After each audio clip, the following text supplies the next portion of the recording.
আসসালামু আলাইকুম ভিউয়ার্স, আজ আমি আপনাদের সাথে শেয়ার করব একটা ভাজি রেসিপি। বরবটি আর আলু দিয়ে এই অসাধারণ ভাজিটি আশা করি আপনাদের কাছে অনেক ভালো লাগবে। আর ভাজিটা খেতে অনেক মজার। গরম ভাত কিংবা রুটি পরোটার সাথে আপনারা এভাবে কিন্তু বরবটি আলু ভাজি করে খেতে পারেন।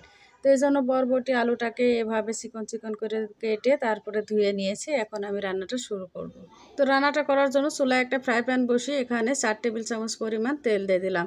দিয়ে তেলটা গরম হয়ে গেলে এখন আমি দিয়ে দেব হাফ চা চামচ পরিমাণ আস্ত জিরা। জিরাটা একটু ফুটে উঠলে আমি এর মধ্যে দিয়ে দেব 2টা বড় সাইজের পেঁয়াজ কুচি আর কিছু কাঁচামরিচ কাটা। তো তারপর দিয়ে একটু হালকা করে ভেজে নেব, খুব বেশি ভাজবো না, মাত্র 1 মিনিটের মতো। তারপর আমি আলু আর বরবটি যে কেটে রেখেছিলাম সেগুলো দিয়ে দেব।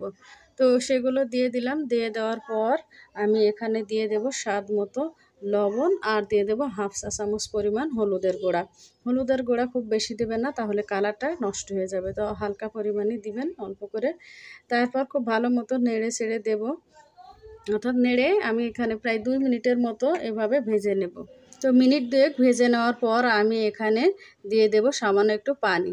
তো অল্প করে একটু পানি দেব, এতে করলে আলু আর বরবটিগুলো খুব ভালো করে সিদ্ধ হয়ে যাবে। তারপর খুব ভালো করে একটু নেড়ে দিয়ে আমি একটা ঢাকনা দিয়ে ঢেকে চুলার আঁচটা মিডিয়ামে করে এগুলো সিদ্ধ না হওয়া পর্যন্ত রান্না করে নেব।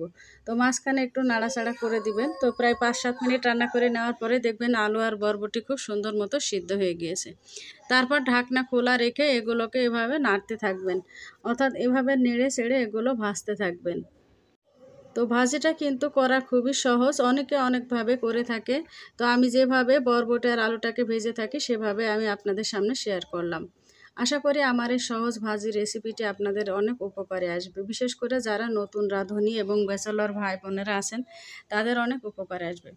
তো এভাবে আপনারা ভাজতে থাকবেন, যখন একটু ভাজা ভাজা হয়ে আসবেন তখন এগুলোকে চুলা থেকে নামিয়ে নেবেন।